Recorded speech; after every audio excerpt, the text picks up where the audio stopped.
What's up, Monster Master Godzilla here, and I'm continuing the Spider-Man-A-Thon. We're now up to Spider-Man 2. Now, this one is, like, on par with the very first one. Like, the first film was an epic masterpiece. So big and successful that it spawned a sequel. And, my god, the sequel turned out to be even better than the first one. This one is praised as being the fan favorite of the Spider-Man movies, and it's considered one of the greatest superhero flicks of all time, which I strongly agree. I mean, it's definitely on par with the very first Spider-Man movie, which was my favorite, one of my favorite movies of all time. And this one's definitely I can watch all the time. I mean, all the Sam Raimi trilogy I can watch all the time, more than Amazing Spider-Man duology, which we will get to that later on. So, where could I begin this one? The storyline is that Peter Parker, well, he's been so estranged from his friends Norman and with his friends Harry Osborn and Mary Jane. He's been not spending a lot of time with them a lot, especially that he's been Spider-Man, and Peter, in the beginning, was having some struggle trying to have a job, other than being the freelance photographer. I mean, especially, like, living in an apartment, especially, like, living on his own, trying to find a job and stuff. He ended up having a job as a pizza man, which I find quite hilarious. Peter tries to deliver pizzas with Mr. Aziz, and then when he was given a task to deliver pizzas, he ends up finding some crime going around, and then he ends up turning into Spider-Man, and he swings around as Spider-Man holding the boxes of pizza, which I thought that was awesome and hilarious. I mean, I don't blame him. If he wants to get the deliveries quickly, he might as well swing around the place rather than riding on his motorbike. And then when he was battling some crimes, he even saved the kids from getting hit by a truck. And one of his civilians said, "Oh my God, he stole that guy's pizza." They thought. And then when Spider-Man stopped kids from getting hit by a truck, he even showed an example of that he's a good role model to children in film. See, kids, when he said to the kids, "Hey kids, no playing in the streets. No playing in the streets." And then the kids said, "Yes, Mr. Spider-Man." And he moved on. See, folks, this proves that good with children. He's definitely a good role model for children. And that's why I consider him like he's one of the most kid-friendly superheroes that you know. And now, after he was done with the crimes, he changed into Peter Parker and he delivered the pizzas. And he said, "Pizza time." And the person who got the pizza said, "You're late. I'm not paying for those." And yeah, basically he ran late and he later ended up losing his job as a pizza man. And he got fired. So he kept the helmet for his bike, and he removed the sticker on his helmet for delivering pizzas. That's showing that he's terminated. But he still got his job at the Daily Bugle, where he still got pictures of Spider-Man to Jameson. Later, Peter comes back home to Aunt May, who ends up surprising him, who ends up coming to him, and it's surprise. It turns out he ended up having a birthday. Yeah, where both Aunt May, Mary Jane, and Harry all got to see him for his birthday. And Aunt May, he was having some struggles trying to pay rent and trying to pay bills. And now Peter, living on his own on an apartment, he was struggling trying to live in the apartment. And there's this guy, and they referenced Uncle Ben. into and Aunt May was still kind of like a little grieving about how he missed Uncle Ben, and so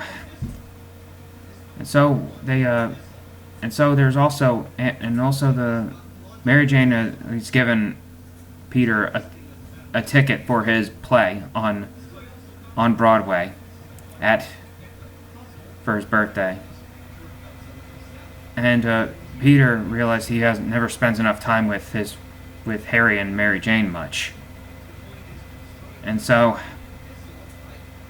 then when so then he was trying to make it to the play, but then all of a sudden Peter ends up getting sidetracked.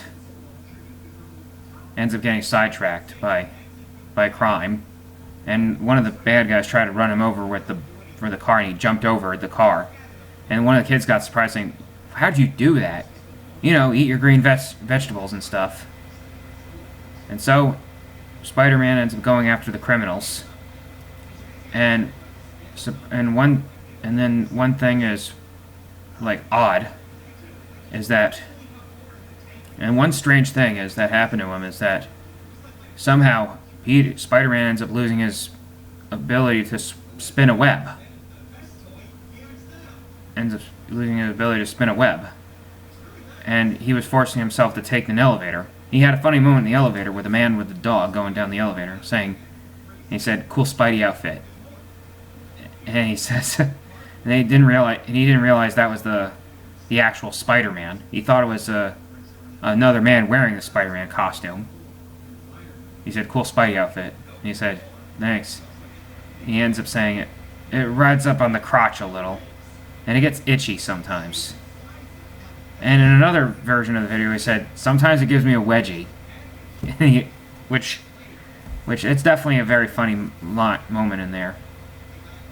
Just when he got out of Spider-Man's suit, Peter tries to attend the play at Mary Jane's play, and it turns out there was Bruce Campbell again, making a cameo, this time as a snotty bouncer, and it won't let him in his seat. And he said no one will be seated when the doors are shut. So Peter got kicked out of that, of course. So he ends up regretting missing out on the play. He felt responsible because he was dealing with being Spider-Man. And then, so now let's talk about the villain. They introduce Dr. Otto Octavius, who becomes Doc Ock, and it's this guy right here in the middle.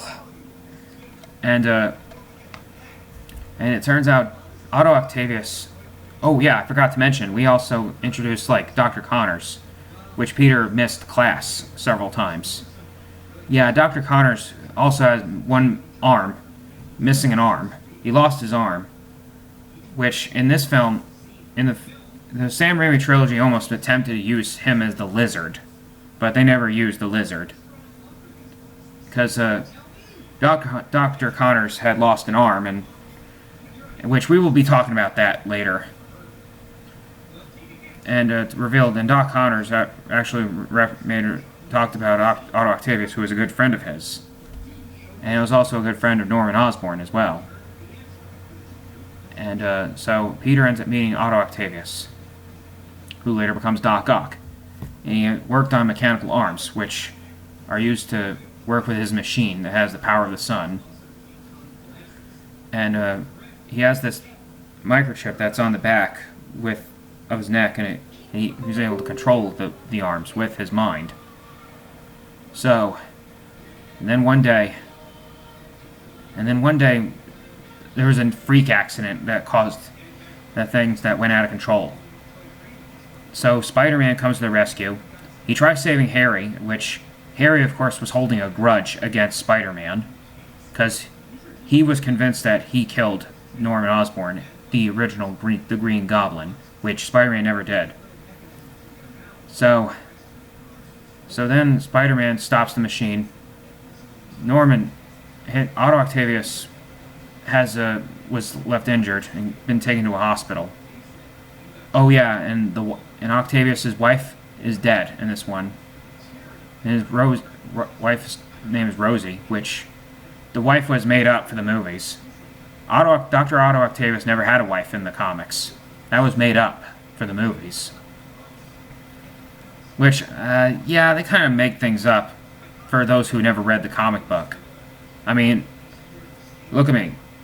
I'm a big Spider-Man fan, so I know a lot about Spider-Man. I mean, I know a lot about Spider-Man lore. I mean, if I had messed things up, I'm sorry. If I messed things up about the Spider-Man lore, I'm sorry, because there's so many storylines in Spider-Man lore. Alright. So then Norman was taken to the hospital and they try to remove the mechanical arms. And then all of a sudden the mechanical arms end up having a mind of their own, and they attack the doctors. Which parts of it definitely feel like Sam Raimi. Especially when they tried using the chainsaw to cut off the mechanical arms off his back. So, yeah, the mechanical arms now became attached to Doc Ock. Which, that's happened in the comic book, where nuclear radiation kind of causes the mechanical arms get attached to him. In some storylines, they're detachable. That depends on on which part of the storylines you're reading. There are times the mechanical arms are separated from Doc Ock. So now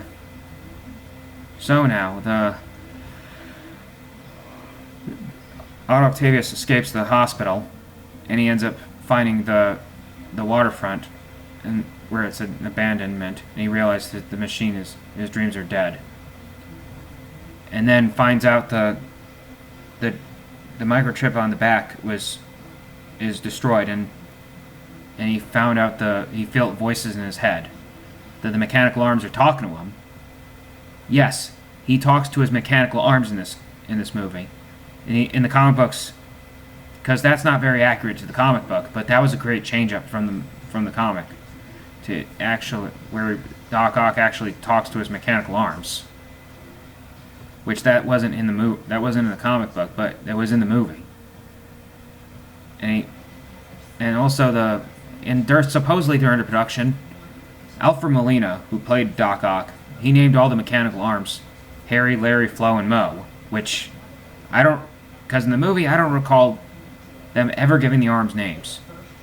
So Doc Ock was influenced by his mechanical arms, and he vowed to rebuild his machine. And he says, "No, I'm not a criminal. Yes, the real crime is to not finish what we started." So he ends up plotting to rebuild his machine and get power of the sun in the palm of his hands, like overtaken with science. And he ends up going after. So then he ends up going after the bank and steal money. Before that, Jameson ends up learning about Doc Ock, but originally they were trying to figure out names for him, saying Dr. Octopus at first. But originally one of them thought Science Squid, which I can't even picture that being an official comic book name. And funny enough, they said Doctor Strange, which that's actually a name of a Marvel Comics character, which hints out that in this movie's universe, Doctor Strange exists, just nowhere to be seen. Which, foreshadowing much, we got Doctor Strange in the Multiverse of Madness. So chances are, there could have been a Doctor Strange existing in the Sam Raimi trilogy. Who knows? So then after Peter and Aunt May decide to go to the bank, and ends up going to the bank, and while they're at the bank, they try getting a loan. They end up try getting loans, and they found out and right when they're at the bank, they end up getting attacked by Doc Ock, which Doc Ock ends up going after the bank, ends up robbing the bank, and then Peter turns into Spider-Man to stop Doc Ock. But then, right when they were in the middle of a fight, he had a funny moment he also had he made a crack jokes in the fight, where he throws the money back at him, saying, "Here's your change." Oh, and he hits him with that, and then Doc Ock tries to crush his skull, and then when Doc Ock tries to escape the bank, he ends up taking Aunt May hostage. And Spider-Man fights Doc Ock, and he saves Aunt May from it. And there's a moment where Aunt May almost could have figured out who Spider-Man really is. Said, "We," and then Spider-Man swings away. So then later in the film, Spider-Man ends up losing his ability. Peter ends up losing his ability to spin a web, and he falls again. And he tries climbing a building, and he ends up hurting himself. And he realizes he's just being Peter Parker again. He ends up losing his powers, which he was having existential crisis stuff. He was going through existential crisis stuff, is why he lost his powers, which is a web block. So then after that, he ends up going to seeing a doctor. And after he saw a doctor, he told him that oh yeah, before that he tries jumping off a building as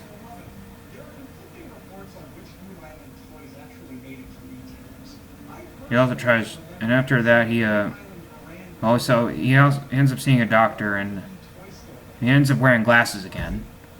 And then at one point Peter tries jumping over a building. Jumping to a building, and he says, "I'm back! I'm back!" And just when he thought he was, and then he ends up hitting a building, and it falls, and then lands on a car. And then Peter ends up saying, "My back!" Oh, and it's hurting his back. In real life, Tobey Maguire was having back problems. That's actually him having back problems in film during the production. He almost got replaced by Jake Gyllenhaal in Spider-Man 2. No joke. He almost got replaced by Jake Gyllenhaal in Spider-Man 2 while Tobey Maguire was having back problems. But he recovered from that. And so Peter ends up seeing a doctor about why he says that when he's being Spider-Man, he kept on falling. And he told him that he should learn how to stop being Spider-Man. So then Peter ends up thinking to himself about that. And so he ends up dreaming, and he ends up seeing Uncle Ben. And he explains that he was in love with Mary Jane, secretly in love with that he was deep down in love with Mary Jane. So later he said that I'm Spider-Man no more. So he gave up being Spider-Man. And then in the alley where he puts the Spider-Man costume in the trash and walks away, that actually is in the comic book. They actually literally ripped that page right out of the comic book. It was repeated shot for shot from the comic book, from Amazing Spider-Man number 50, the first appearance of the Kingpin, but except the Kingpin's not in this one. It's where Doc Ock is the villain. So then the trash man finds the costume and takes it to Doc Jameson, and they realize Spider-Man quit. So Spider-Man ends up going missing. So that's when everyone realized that Spider-Man is gone. He disappeared. And so Peter ends up living a normal life as just Peter Parker. And he ended up missing the days where he's being Spider-Man, where he helped muggers. And so he tries living his happiest life being Peter Parker. And like living life as Peter Parker, and ends up helping him move all the stuff, and he ends up seeing Uncle Ben. He later reconnects with Aunt May, and he tells the truth about what happened to Uncle Ben.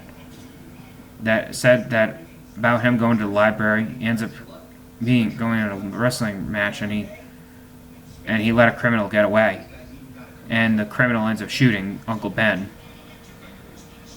And he asks for forgiveness, of course.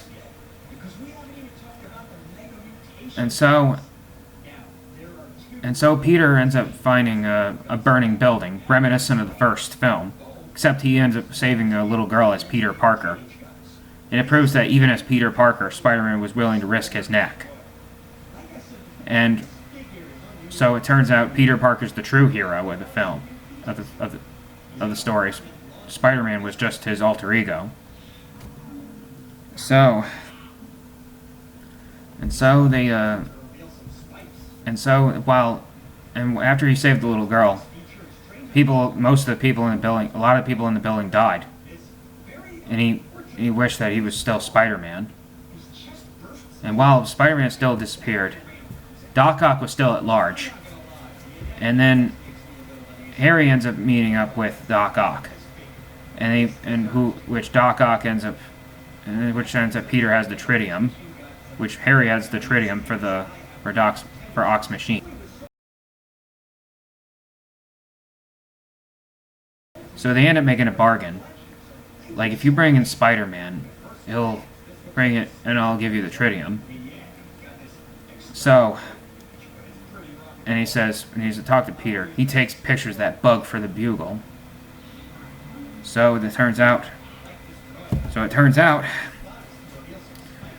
and later, Doc Ock, Mary Jane and Peter decided to see each other. Also, Mary Jane was being engaged to a man called John Jameson, the son of J. Jonah Jameson, who was an astronaut in the comic books. And so when Peter and MJ start talking again and going on meeting up at a restaurant, at a cafe, Peter ends up feeling spider sense coming, and then he ends up saving Mary Jane from a car that's thrown at the cafe, and then they end up getting attacked by Doc Ock, and he said, I need him. And so Peter ends up realizing and getting his powers back. So he realized he don't need the glasses anymore, and then he realized that he's Spider-Man again. So he got his powers back, and he ends up going to the Daily Bugle and gets his suit back. And so the newspaper said that Spider-Man is back. And so Spider-Man races to find Doc Ock, and they fight. And this comes off as one of the best fight scenes of all time, where they're on a train. And right in the middle of a fight, Doc Ock breaks the train's brakes, and Peter and Spider-Man tries to save the train while he's unmasked in front of a group of people on the train. So Peter ends up webbing up the place, trying to keep the train from falling off the edge. And so he used up all of his energy, and the train is saved. And then he passed out of exhaustion, and all the civilians saved him from falling off the train. And they put him inside. And one of the civilians says, "He's just a kid." They didn't realize Spider-Man was a kid. They didn't realize Spider-Man's a teenager. So that's why, because underneath the mask, they didn't realize that. So when he regains consciousness, one of the kids ends up having Spider-Man's mask, and they give it back to him. And Spider-Man puts it back on, and Peter puts it back on. He says, and the kids end up telling Spider-Man that all the civilians in this train who witnessed it, they promise they won't tell anybody. They won't tell anybody, and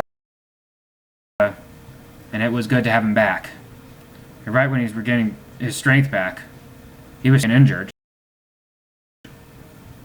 The Doc Ock shows up, and so Doc Ock shows up and tries to get Spider-Man. So the civilians try to protect him while he's still weak and doesn't have enough energy to fight. Doesn't have any energy to fight back. And he says, "If you want him, you're gonna have to go through me, and me, and me." And so Doc Ock knocks out all the civilians, and just when Spider-Man tries to fight back, he still doesn't have any strength left, and Doc Ock knocks him out, and ends up taking him away, and ends up meeting up with Harry. And of course, when he has tied up, and so the bargain was made. And so Harry gets the nuts. Before I kill you, I want to see who you really are. And he ends up getting shocked to find out that his best friend Peter-Man. So he ends up getting unbroken out of the chains, and they found out, and he ends up going after rescuing Mary Jane, and that's where the final battle is at. And so the final battle ends where Doc ends up regaining consciousness about that, saying that the mechanical arms are controlling him. And so Peter ends up saving Mary Jane. Doc Ock makes the sacrifice by going down to the bottom of the river with his machine. And so that's the end of the final battle. So, and as the police showed up with John Jameson, Peter says to Mary Jane why they can't be together, saying Spider-Man will always have enemies, and I needed because Spider-Man will always have enemies, because he's worried that his loved ones will be in trouble if they found out who he is. And so then they end up leaving.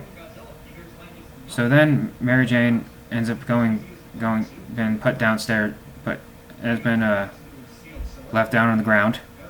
And the next day she was about to go to her wedding with John Jameson. Just as her wedding day came, Mary Jane decided to just run away from the wedding. Became a runaway bride. So he ended up saying no. So basically, she ended up saying no to John Jameson as they were about to wed. So it turns out the wedding was off, apparently. So then he admits that her true feelings, and so then Peter and Mary Jane ended up rebuilding their relationship and try to being together. And then crime shows up, and Mary Jane lets Peter go, saying, "Go get him, Tiger." Spider-Man has his one final swing, just as Mary Jane watches. And that's the end of Spider-Man 2. And now, would I recommend this movie? If you're a casual moviegoer or a hardcore Spider-Man fan, you need to watch it. You definitely need to watch this. It's definitely on par with the first Spider-Man movie. It's an absolute masterpiece and nostalgia to look back and. And that's all I have to say, folks. And stay tuned for more. We will be reviewing Spider-Man 3. And that's all I have to say, folks. And as always, stay awesome, my Monster Masters, and I'll catch you later. Bye.